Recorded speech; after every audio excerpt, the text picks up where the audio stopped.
Halo, selamat malam teman-teman. Nah, hari ini karena ada suatu kendala saya baru bisa melakukan upload materi tentang promise dan async await di JavaScript ya. Jadi teman-teman mahasiswa hari ini kita akan belajar itu. Nah, kemarin kita telah belajar tentang konsep callback ya dan asynchronous. Namun ketika nanti aplikasi kita semakin kompleks tentunya bisa saja terjadi karena banyak banget callback itu terjadi callback hell gitu ya istilahnya. Jadi memang sangat sangat sudah sangat kompleks sehingga itu sangat bisa terjadi aplikasi kita crash ataupun nanti hasilnya itu tidak maksimal ya. Nah, oleh karena itu semenjak JavaScript ini terus berkembang, nah muncullah beberapa fitur tambahan seperti adanya promise dan assign await. Nah, kalau asynchronous itu kemarin kita ngelihat ada sebuah ini ya, proses set timeout dulu waktu itu ya, dia menunggu beberapa detik baru, fungsi lain, callback-nya dijalankan. Nah, itu yang asinkronus, tapi kalau sinkronus dia harus berurutan satu-satu gitu ya, aplikasinya. Nah, untuk lebih jelasnya saya akan jelaskan, di sini ya, saya akan buat script sederhana. Di sini teman-teman lihat di konsolnya karena nanti akan saya demokan di konsol ya, bukan ditaruh di sini ya. Nah, di sini aja. Nah, misalnya saya memiliki beberapa fungsi di JavaScript. Nah, teman-teman semenjak adanya ECMAScript ke berapa nih, 5 apa 6 itu teman-teman bisa menggunakan namanya arrow function. Jadi menulis fungsi ya, fungsi seperti ini, misalnya function seperti ini, bisa kita gunakan dengan seperti ini. Nah, contoh misalnya, nama fungsinya apa, misalnya saya coba ya, coba satu aja, coba satu gini. Nah, kalau arrow function bisa teman-teman gunakan seperti ini. Nah, jadi lebih lebih ringkas juga ya, nanti untuk parameternya bisa taruh di sini.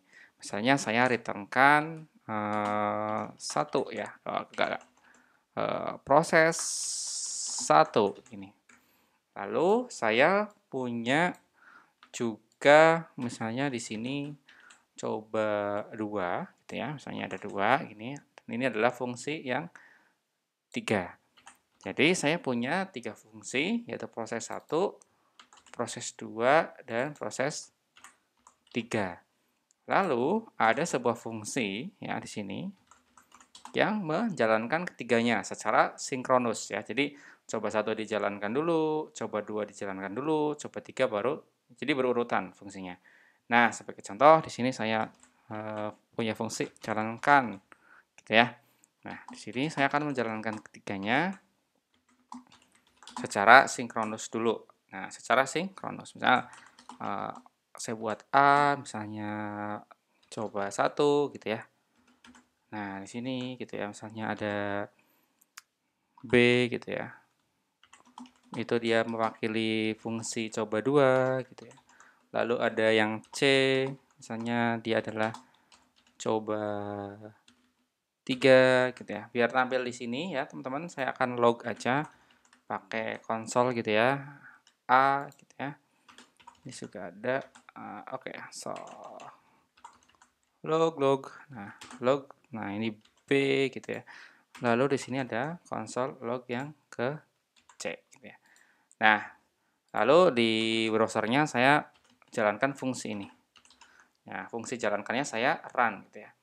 Nah, kalau secara sinkronus ya teman-teman bisa melihat di sini hasilnya adalah di lognya adalah proses pertama dulu dijalankan, lalu proses kedua, lalu proses ketiga gitu ya. Jadi dia memang berurutan, harus, dia akan dijalankan satu persatu gitu ya. Namun biasanya teman-teman, ada suatu masalah gitu ya, misalnya dalam sebuah aplikasi kita kan sering memanggil data-data dari database kita gitu ya, dan biasanya kalau kita terhubung dengan database itu membutuhkan waktu tertentu, sehingga kadang-kadang internetnya putus, ada gangguan jaringan sebagainya, itu koneksi untuk mengambil datanya terputus. Nah, sehingga ada permasalahan di situ. Nah, sebagai simulasi di sini ya, yang proses 2-nya gitu ya. Sebagai contoh, saya copy dulu ya, sini, saya kemudian saya komentarin. Nah, ya coba 2 misalnya anggap saja adalah sebuah, eee, ini ya, sebuah proses mengambil ya, proses 2. Mengambil dengan waktu tertentu gitu ya. Jadi saya timeout ya, saya pakai timeout, kemudian saya panggil ya. Nah, saya panggil pakai arrow function. Nah, di sini jadi dalam waktu 3 detik gitu ya. 3 detik di sini proses kedua dijalankan gitu ya. Nah, karena saya masih menggunakan sinkronus ya, oleh karena itu harus berurutan ya. Jadi fungsi coba satu dulu, baru dijalankan coba 2, baru dijalankan coba 3. Namun karena yang fungsi yang coba 2 ini membutuhkan waktu tertentu, ada delay-nya, ada jeda waktunya, maka di sini ketika si fungsi dijalankan ini diproses atau dieksekusi, maka di sini terjadi undefined. Nah, contohnya juga bisa mungkin kalau kita praktekkan itu di website kita, misalnya kita kan ingin mengambil data seperti, data provinsi misalnya, data jenis kelamin sama data pendidikan misalnya kita, ambil dalam satu waktu gitu ya. Tapi kan koneksi masing-masingnya itu bisa terjadi ada masalah, misalnya pas mengambil data provinsi aman, nah butuh waktu 2 detik nih, pas ngambil data jenis kelamin cepat, aman gitu ya. Tapi pas ngambil data pendidikan itu servernya ada gangguan. Nah, itu kan, terjadi masalah. Nah, kalau kita jalankan seperti ini pakai konsep sinkronus, nah hal ini bisa terjadi undefined sehingga nanti ada data yang tidak terpanggil dengan baik atau datanya terjadi kekosongan data ya, ngeblank datanya ya, makanya undefined. Oleh karena itu kita bisa, menggunakan gitu ya, menggunakan beberapa cara, misalnya kita assign dulu nih. Nah, kita anggap pakai asinkronus gitu ya. Yang nomor 2 karena ini pakai waktu, saya asinkronus deh gitu ya. Makanya, maksudnya asinkronus kan paralel ya, dalam satu waktu itu bisa dijalankan 2 fungsi sekaligus ya, waktu callback-nya ya di sini. Nah, ternyata di sini munculnya bukan undefined, nah tapi sih masih ternyata kita harus membutuhkan yang namanya promise ya, promise. Promise itu kalau bahasa Indonesianya kan janji ya. Karena kalau kita pun dalam kehidupan nyata kadang, "Ya deh," misalnya, "Ya deh besok saya janjian ketemu dengan kamu di kafe A," gitu ya, jam 10 malam gitu. Tapi kan bisa saja janji itu tidak kita tepati dengan baik ya, mungkin ada masalah keluarga, ada permasalahan kendaraan kita tidak bisa dioperasikan, sehingga kita terpaksa untuk mengingkari hal itu. Nah, jadi karena ada suatu kondisi atau keadaan tertentu, kita tidak bisa menepati janjinya. Nah, di aplikasi juga sering terjadi seperti itu, teman-teman. Kita ingin menampilkan data provinsi ya dari API gitu contohnya. Tapi karena koneksi internet kita sedang buruk ataupun mungkin data penyedia server itu sedang bermasalah, sehingga kita tidak bisa mengambil data itu. Nah, akhirnya kan proses itu terhenti dan datanya kosong. Nah, oleh karena itu kita bisa tanggulangi dengan promise ini. Nah, sebagai contoh ya, teman-teman, di sini karena asing ini digunakan ya, saya hapus dulu ya di sini. Mungkin kita bisa menggunakan cara yang diaplikasikannya promise gitu ya. Nah, oke ya. Saya ini dulu ya, saya komentarin biar teman-teman bisa melihat perbedaannya di sini. Nah, di sini fungsi coba duanya saya akan ini ya, saya akan rubah. Nah, ini. Nah, anggap saja sebuah kondisinya tadi karena kondisinya itu lancar atau tidak gitu ya. Kondisinya apa ya? Is ready gitu ya. Is ready sama dengan true. Nah, ini adalah kondisi ketika kondisinya aman gitu ya. Kita bisa jalankan, maksudnya tidak ada kendala. Oke. Nah, kan saya coba di sini. Jadi si fungsi kedua yang coba dua itu akan saya tambahkan dengan promise. Nah, rumus adalah untuk membuat promise adalah return new gini ya, lalu tick promise. Nah, kita buat promise-nya dulu seperti ini. Nah, lalu di sini teman-teman buat 2 buah callback di mana ada satu kondisi ketika, kondisi ini true ya, benar ataupun satu kondisi ketika ada masalah ataupun error ya. Oleh karena itu saya buat, biar enak ya misalnya, ditepati gitu ya, misalnya sama diingkari ya.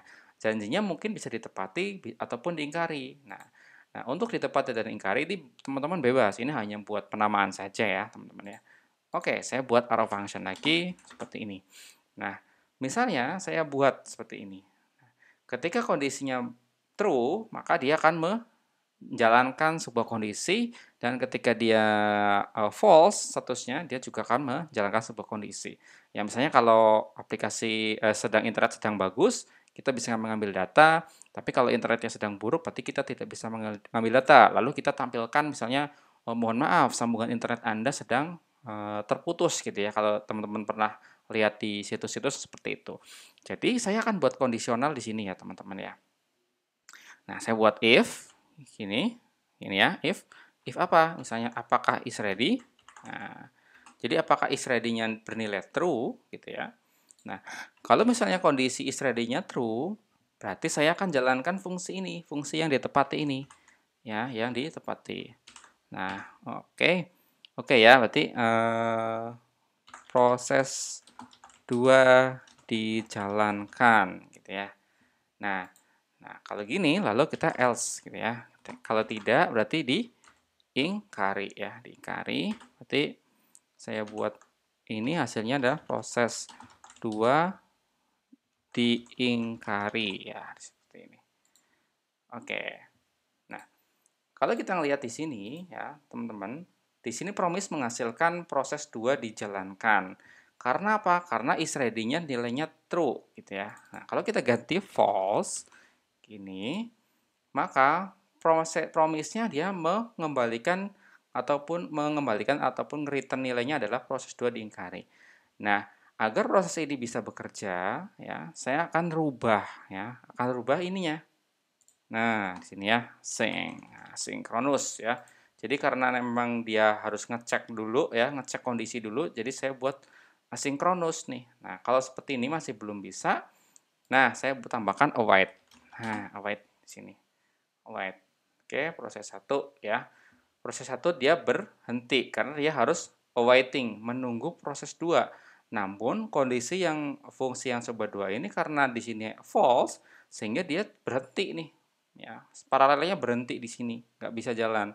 Tapi kalau kita abaikan di sini, await-nya abaikan, dia akan tetap diproses. Semuanya diproses, namun di sini muncul rejected ya. Jadi diingkari yang dikembalikan. Oke.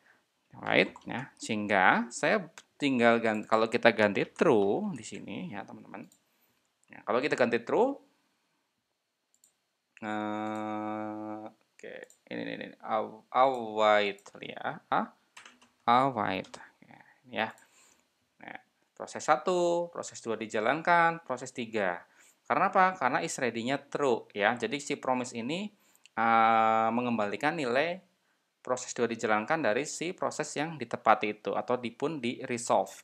Nah, ya itu sangat berguna ya teman-teman ya. Ya ketika kita mengkonsumsi data khususnya kalau dari API itu sangat berguna di JavaScript si promise ini. Jadi kita jalankan secara asinkronus ya, secara paralel beberapa fungsi yang memang dijalankan sekaligus. Namun kalau kita menggunakan await ya di sini berarti kita harus menunggu fungsi itu diproses gitu ya. Di prosesnya karena kita menggunakan promise, ditepati apa diingkari? Maksudnya, promise-nya itu, terpenuhi, janjinya terpenuhi atau tidak janjinya, gitu. Kalau janjinya terpenuhi, maka proses yang ketiga akan dijalankan. Namun kalau, await-nya di sini prosesnya tidak dijalankan, maka dia akan cukup berhenti di sini. Misalnya saya ganti lagi jadi false gini ya, maka di sini juga akan cukup hanya berjalan satu kali nih.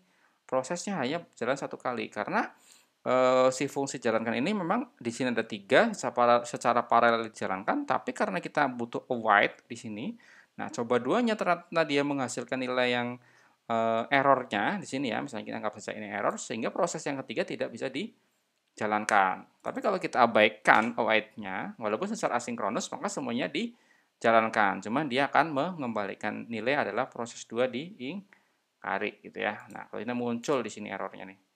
Nah, error-nya di sini. Nah, uncalled in promise. Nah, di sini muncul keterangannya ada di sini ya, teman-teman ya. Jadi kurang lebih seperti itu ya penggunaan promise gitu ya sama async await gitu ya di konsep JavaScript asinkronus. Kita juga udah menggabung antara callback ya, callback yang ada di promise, callback dasar sampai proses asinkronus, sinkronus, async await dan sebagainya sudah saya jelaskan. Semoga teman-teman paham. Nanti, pengaplikasiannya itu akan lebih mudah ketika nanti teman-teman ketemu dengan si backend-nya. Oke, dari saya ya rasanya cukup ya untuk membahas tentang promise, async await ini. Semoga bermanfaat. Sampai jumpa di seri tutorial berikutnya.